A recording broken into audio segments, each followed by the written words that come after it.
Good morning everyone, welcome again to my channel. Today we are making a very special dish, and not just a special dish, it's a healthy dish. And for those of you who are diabetic or you are just getting rid of the rice for a weight loss program, this is the great recipe for you because they help you with regulating your weight. So let's get started, and before that let's see what that recipe is, right? The name of the recipe is horse gram idlis. So it is also called Kollu in Tamil.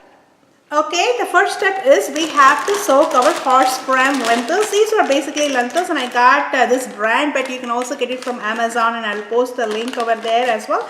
So these are the horse gram lentils, and I'm just going to take 2 cups of that. You can either take 1 cup if it is like 2 people, that should be enough. So I'm just going to take it and put it into my bowl. Alright. And then I'm just going to soak it. You can even just soak it overnight, or you can soak it for 4 or 5 hours, but the more you soak it, the better it is. And I'm going to go add 1 more cup of water. It has to be really submerged.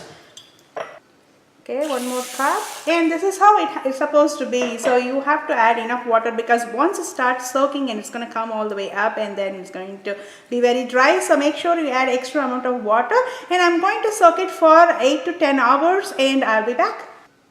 Alright, while this is soaking in here, we just soaked it, right? So I'm just going to show you the end product of this. So this is a batter that I have soaked for 8 to 10 hours, and I have well grinded and added some salt to it. You can add Himalayan pink salt, Celtic salt, rock salt. It depends on what kind of salt you wanted to add to the mix. So I have added it, and I have fermented it for another 8 hours. Now you don't have to ferment it for 8 to 10 hours. So if you have like a gut dysbiosis or any kind of leaky gut, you're really having some gut issues, the fermentation may not help in this process, because that's why we didn't add urad dal, because those are high in protein, and when you ferment it, they may give you some gut issues. So over here you can also do without fermentation for sure. So let's get started with this process. Okay, I have my idli pan here, and right now it is empty, so I'm just going to add 1 full cup of water. This is 8 ounces of water, and I'm going to turn on my heat into high. And in the meanwhile, I'm just going to take my idli tin here, and I'm just going to grease it with olive oil. You can move it here. You can even use any oil of your choice, but I'm just going to grease it with olive oil. I'm going to take 1 more. Yeah. And I think I have poured a little bit too much of that oil, but well, if you're watching your carb, and if you're watching your weight, you may want to reduce the amount of oil here. By the way, this is extra virgin olive oil, and I have my batter here, and I'm just going to mix it really well. Like I said, I have fermented this, but you don't have to ferment it. You can definitely do it without, and right after you grind it, you can start using this.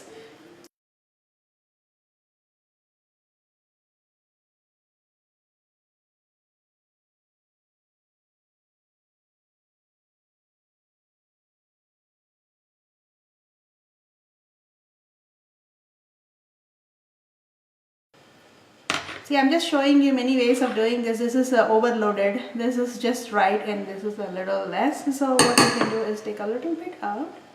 No problem there. But if you really want fluffy idlis, like a baked one, you can add a little bit more. Over here. Yeah, that's the limit. Now I'm going to do this.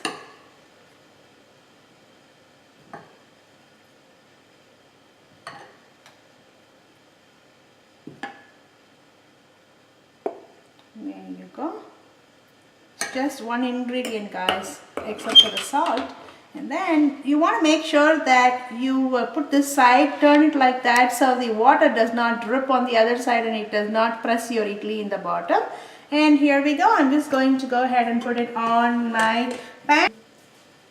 Okay, I'm closing it. I'm just going to let it steam for like 10 to 12 minutes, and I'll be back.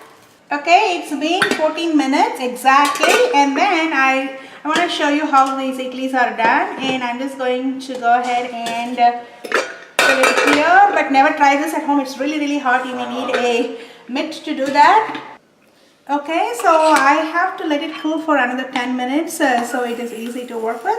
And I have done a toothpick test just to see if it is well cooked. So when you go like this and take it out, it has to be a clean finish. You cannot see any lumps or you cannot see anything sticking to the surface.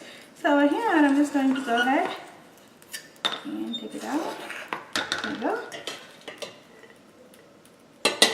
And I'm just going to go ahead and do the rest. So if you see over here, that's because it is still very hot and maybe it needs another 5 or 6 minutes for waiting time, and then we can transfer into our plate.